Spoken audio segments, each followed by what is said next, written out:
else, and we will come back to the story later. And what are they fucking talking about? How you have to cook things and how you should preheat the fucking oven. And I'm like, hang on a minute. Is this all that people are fucking interested in on this fucking channel? Is how to cook a fucking egg properly and why you should preheat your fucking oven? It's like, hang on a minute.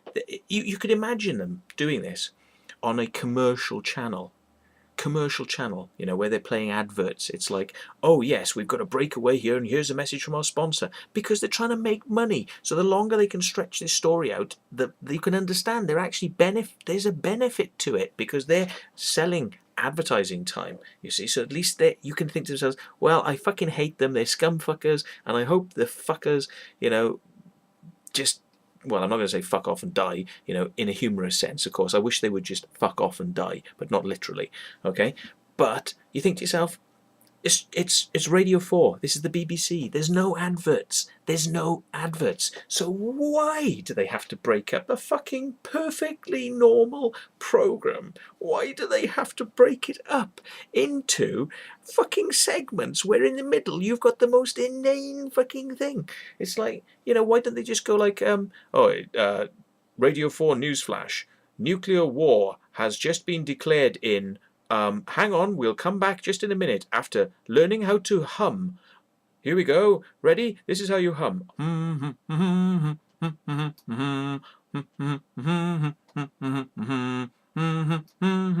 And now back to the nuclear war story in where they're going to start the nuclear war, and we've just had a news flash on that, and oh, back to the humming.